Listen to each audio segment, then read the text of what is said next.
So dudes, welcome back to the Gregor Gaming Experience. One of the larger criticisms that tends to hang over Rainbow Six Siege is that Thomas Clancy is rolling over in his grave enough times to power Martha's Vineyard and the Pearl Jam concert for Obama hosted on it, which would cause him to roll in the grave more, therein creating more power for said concert. Aside from this potentially solving the renewable energy crisis, it also brings into question the weaponization of gay laser beams by Joe Biden to force Ubisoft to add characters that don't resemble the original thematic design of the game in its original state. This video is sponsored by Ridge. For those of you that don't know, Ridge is a company that makes lifestyle products for everyday carry items like keys, wallets, etc. And this is one of my favorite products developed by this company. This is a very efficient, very durable key case. And just like the wallet that I got a little while ago, when I got these products sent to me by Ridge, I pretty much started using them the day of, and I never looked back. I used to carry my keys around on a lanyard, and it worked, but it would get like hooked on stuff if I walked near like a door handle or something, if it was kind of like dangling out of my pocket and I didn't notice. This is really slim, which is the theme with a lot of Ridge products.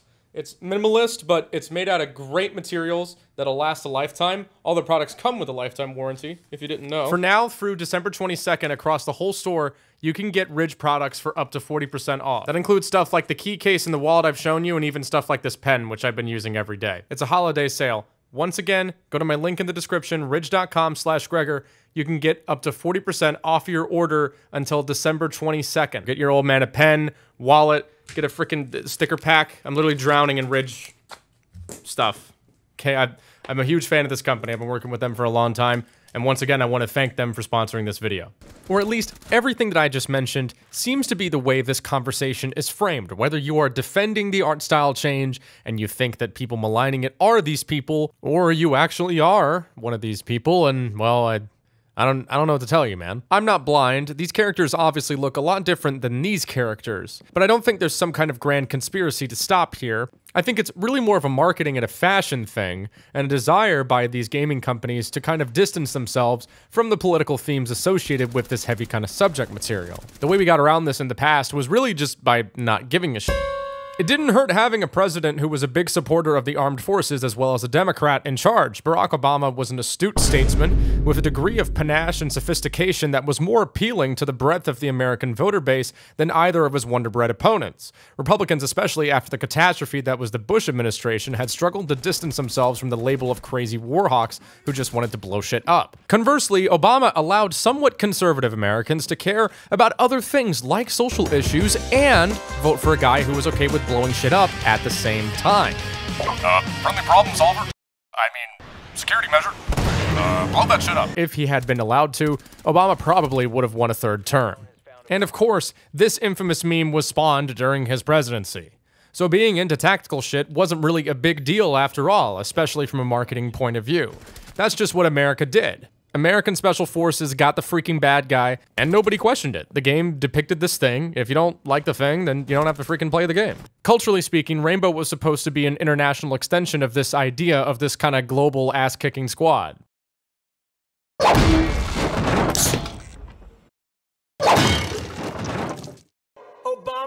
And then this dickhead showed up. And so at this point, every marketing team for all of these games on the planet was on high alert because what the fuck are we supposed to do? Now military shit is bad because of fascism, and we don't want to be associated with that kind of shit. So I think a lot of game companies were kind of going through an identity crisis here.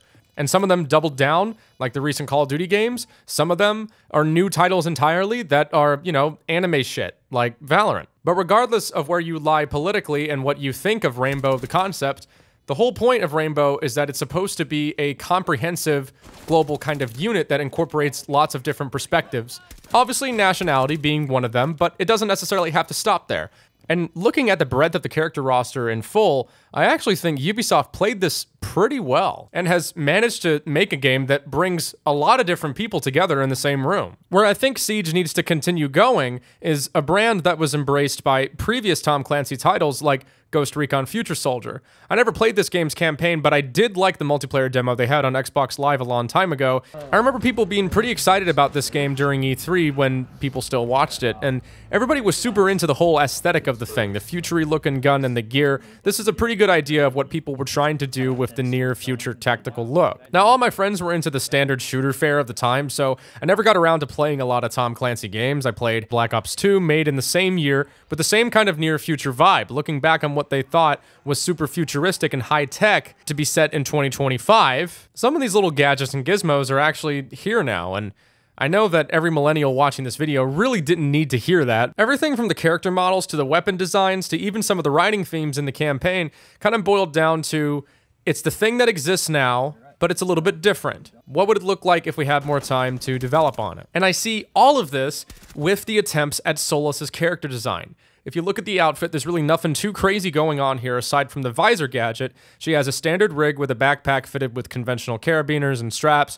Her uniform's pretty tame and authentic looking. A flag patch is a really nice touch in my opinion to drive home the international angle Rainbow is known for. Her helmet and face mask are pretty conventional gear as well, with comms. She just so happens to have this Oculus Rift looking thing in the wrist mounted portion to control it. That's it. You got operator with gadget. That's the game. It's a hero shooter. The gadgetry makes each character stand out from one another, which I thought was the whole point of Rainbow. Special ops person with a cool thing. Cool thing stands out from the basic tactical looking outfit. That was what made Siege kind of stand out from other tech shooters at the time. Solis has a more fictional gadget than, say, Thorn, but manages to fit alongside Rook and Doc more seamlessly, because Thorn thinks she's too cool for a helmet. I think if I put character designs on a Tom Clancy to Metal Gear Solid artistic spectrum, I think in the past couple of years, we've definitely been getting a lot of Metal Gear Solid. But in the last couple of patches, I think Grim and Solis are exactly what Siege players are looking for, and I think the more of it, the better, and the more popular the game's gonna be. Especially if you add more hats, like Grim's hat. Because why would you bring an effective gadget to a training exercise? It's a lot easier to wear a hat. But what exactly is the point of all this? I care about the game from a sports perspective. I don't really care about the character design, the art style, all of that. And, you know, probably NFL players don't necessarily give too much of a crap about the uniform, but the audience does. The fans do. The point of good character design is that so that your players can identify with the game in a certain kind of way. And I don't mean identify like he just like me for real, although he is just like me for real. I mean identify more in the sense like, is this full of crap? Okay, what the hell am I talking about? The is this full of crap litmus test, as I'm officially calling it now, is a test to determine the believability of something existing in a fictional space. If it fits within the context of the world, the art style, the tone that you're going for, even the most basic boring-ass background story for a game can be forgiven in the case of characters that people can make headcanon out of. Even if that headcanon is, I'm not really sure what's going on here. For instance, in the new Modern Warfare 2, some of my favorite character designs include T-shirt head and white people dreads, which are both a little Hollywood and stylized, but then you got this guy, Haranji, who's just got really cool sunglasses, and you know what? That's all he needs. People want the world of a game to feel like an interactive world, even if it's not necessarily realistic, if not for the cool factor of it, and well, you know, that's all it really comes down to. It's just kind of neat. I know I play multiplayer all the time, but it's cool to watch cool dudes do cool stuff. When it's done in the context of a stylized world, the art team has some room to do really creative things, like Ramatra's motherboard cable dreads. And even though the game is fantastical in nature, the creative team goes through a lot of effort to find good voice actors and writers for this stuff, all of it having no particular influence on gameplay, at least not quite literally. It will at least feel like it has an influence on gameplay if it's designed well. Take a look at Overwatch 2's famous cinematics that they've done over the years. One of them has 41 million hits. Does this contribute to the gameplay? No. Let's look at another example, Team Fortress 2. Team Fortress 2 is one of the most well-designed games from an artistic standpoint, I think probably within the last, I don't even think last 10 years, like 20 years. Character design, voice acting, soundtrack, art style, it's pretty much perfect. Like, you see Siege memes, you know, in the Siege scene. And then you see TF2 memes pretty much everywhere. Sometimes not even in a gaming circle. It has a dedicated following of content creators and artists that are basically, like this guy basically made a freaking action movie out of Team Fortress 2 character models. Why? Because these characters are memorable. You can project personalities onto them. And they're also designed the way they are for practical gameplay reasons. When you see this dude, when you see the Heavy, you know that he's really big, he's got a big gun, he's a big man, and he's not very fast. This dude's really quick, but the wind will blow him away 5 feet. That has gameplay implications because it affects your decision making. I think when people talk about Siege character designs, they're not necessarily concerned about the characters not being 100% realistic as much as they want the characters to reflect the tactical SWAT-like nature of the game's core design. They want it to feel authentic. and that's totally fair. Smoke looks like a guy who has a kit dedicated around toxic gas grenades, but while Oryx doesn't look like a tier 1 operator, he does look like a guy who can run through a wall, which is exactly what he does. I love Wamai's character design. He looks like he can swim 10 miles without breaking a sweat, but at the same time, I don't really know Wamai's connection to his gadget. Obviously, Siege has limitations. It's not like he can do an Overwatch ult and fill the entire room with water, but sometimes I wonder, what if he had something like an underwater pistol? What if there was a map that featured swimming?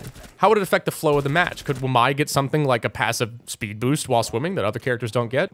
These are things that you can't really explore in the competitive side of Siege, but you could explore them in a single-player campaign. UB, please hire me.